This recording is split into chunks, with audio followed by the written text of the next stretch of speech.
Pre samog početka videa, dragi gledalci, bih da vam se zahvalim na odličnoj podršci zaista na prošlom videu. Dosta lajkova, komentara je bilo takođe i dosta novih ljudi koji su došli na moj kanal, tako da ako ste novi, moj ime je Dušan, kanal Dušan Fudbal Mix, pratimo zajedno vesti što se tiče uglavnom fudbalskog kluba Partizan, pa bih vas pozvao da svakako u okviru ovog thumbnaila i u okviru zapravo samog naslova iznesete samo mišljenje, odnosno o centralnim temama kojima će sticati ovaj klip. Dakle, napadač Partizana, to je ključno, reklo bi se, i ova pojačanja iz Moskve koja, kako stvari stoje, neće doći. Zdjelar, potom Mitrović, sve mi pišite u komentaru ispod videa šta mislite o aktualnim dešavanjima u Humskoj. Krenut ćemo upravo od kapitena ipak Partizana, najmanje da kažemo uzbudljiva vest možda danas, naime, jedan italijanski novinar Lorenzo Lapore je preneo vest da Sociedad kao i Dortmund i Freiburg su izneli interesovanje za Vanju Dragovića, kapitena fudbalskog kluba Partizan, međutim Partizan, kako se ovde piše, ne želi da ga proda, osim ako se ne isplati klauzula od 15 miliona evra. Dakle, u Humskoj prosto računaju na njega i dalje makar do kraja ove sezone. Druga vest isto ne puno možda uzbuljiva na prvi pogled, ali evo, o Vusu trenera u Beogradu, Partizan traži rešenje. Dakle, on se nije pridružio pripremama u Tursku, iako se pisalo da će to biti slučaj. Ne, o Vusu je dakle sada u Beogradu da trenira sa Vladom Čapljićem individualno. On inače se bavi fudbalerima Partizana na kojima, odnosno na koje trenutno stručni štab ne računa. Partizan mu traži narodnu destinaciju, a posljednje je igrao za norveški Fredrikstad, gde je zaista dobar trag ostavio, o čemu govori i činjenica da je bio i kapiten te ekipe kao pozemljeni fudbaler. Treća vest tiče se dakle novih fudbalera Partizana koji možda i neće biti novi, ali hajde prvo da se pozabavimo samim Simićem. Dakle, što se tiče Simića i Roganovića, komplikovana je situacija. Pisalo se da su iz Moskve spremni da daju 6,5 miliona evra, kako se ovde piše, za samog Nikolu Simića. Međutim, on, što se tiče samih ambicija, pitanje je koliko mu je zapravo atraktivno da trenutno igra u Rusiji. Zašto? Zato što ne može da igra Evropu, makar za sada ruski klubovi su i dalje pod sankcijama.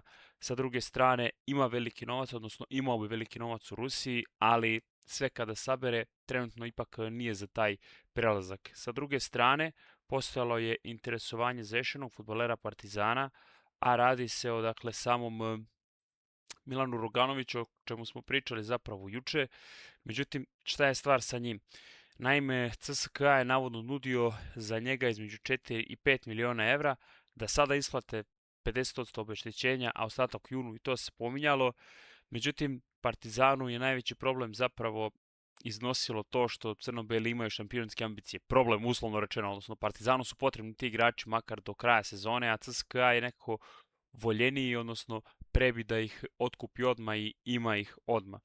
Tako da neće doći do dogovora kako stvari stoje, ali ne samo što se tiče toga, već i što se tiče dvojca iz CSKA. Ništa od pozajmica Šumanskog i Agapova. O njima smo pričali takođe u prošlom klipu. Dakle, šta je stvar? Samim tim što Partizan neće dati CSKA ove fudbalere, ni ovi igrači iz moskovske ekipe neće pojačiti klub iz Humske. Piše se da Šumanski se spominje poslednjih 15 dana, ali da ništa značajno se nije ni desilo, da su blokirane eto na kraju pozajmice, a da je inače sam levi bek, odnosno Agapov, uključen u priču tek od skoro, odnosno kada su u Humskoj došli do zaključka da Stefan Petrović i Malik, odnosno Mohamed, nisu trenutno dovoljno zreli da bi igrali seniorski fudbal. Tako da što se tiče pojačanja iz Rusije, deluje da ničeg neće biti što se tiče makar ovog prelaznog roka. Jedna od najnovijih vesti koje su zaintrigirale svakog navijača Partizana tiče se Mateuša Saldanje. Znamo da je on igrao već za klub iz Humske ranije, da je nastupao za Partizan kada je Igor Dugelj bio trener Partizana. Ukupno je imao na 40 utakmica 21 gol i 5 asistencija. Došao je za 1,3 miliona evra, a prodat za 3 miliona evra u sam Ferencvaroš, gde je boravio takođe godinu dana, nije se dugo zadržao ni tamo. Otišao je u Al Wasl za 5 miliona evra prošlog leta. Međutim, tamo se nije proslavio. Ima 2 gola i 2 asistencije na 20 utakmica, uz napomenu da niti jedan gol nije postigao u ligi.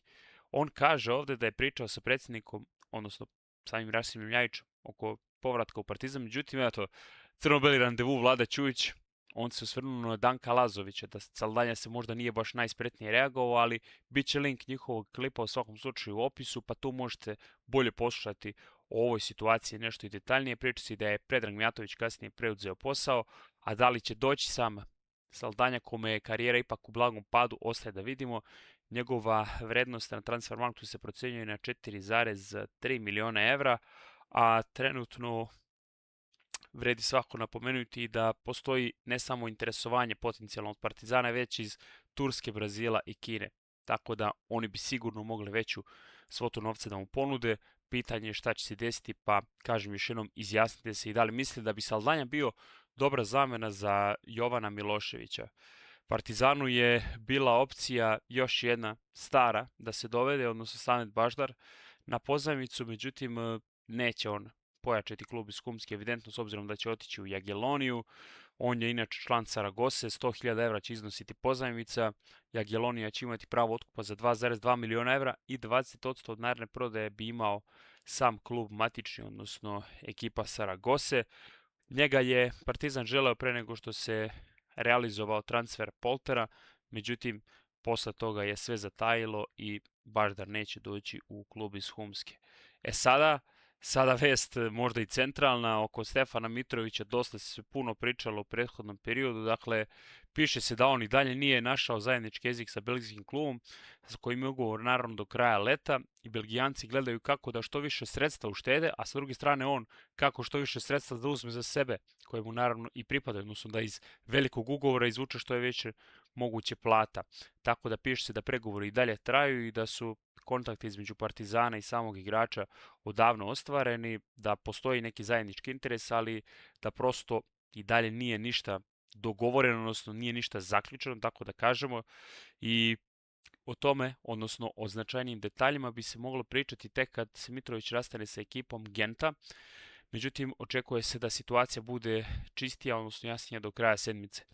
Sad, pisalo se i da je on spreman da se odrekne velikog novca od onog, odnosno u poređenju sa onim koji zarađuju u Belgiji. Međutim, ovde se navodi, odnosno Sport klub saznaje da Partizan mu je nudio nešto manje, odnosno evo, još siromašnija ponuda je u odnosu nego što se ovih prethodnih dana spekulisalo.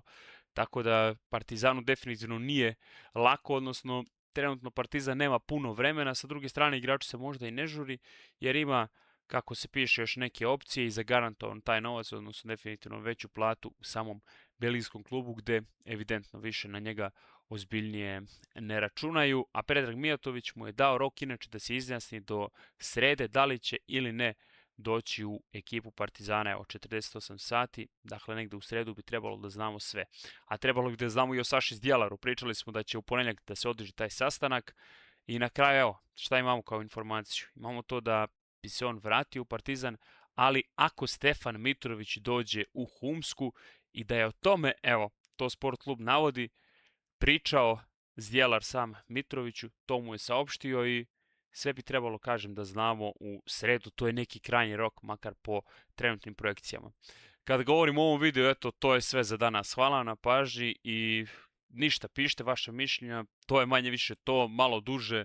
Umoran se, evo, prošlo je 12, ali rekao, ajde da snimim klip, pa kako je ispao, ne zamerite mi, još ovako malo, da li je pozitivna, dobra, da li ispadam iz kadra, ne zamerite mi, evo, snalazim se, ali šta da kažem, podržite lajkom, još jednom bih vas pozvao ako želite da podržite ovu moju YouTube priču i mi se ako Bog da družimo, pa najvjerovatnije u četvrtak sa novim vestima, kada bi trebalo da znamo nešto više o situaciji oko samih Mitrovića iz Djelara. Do tada, sportski pozdrav od Dušana s kanala Dušan Futbol Mix.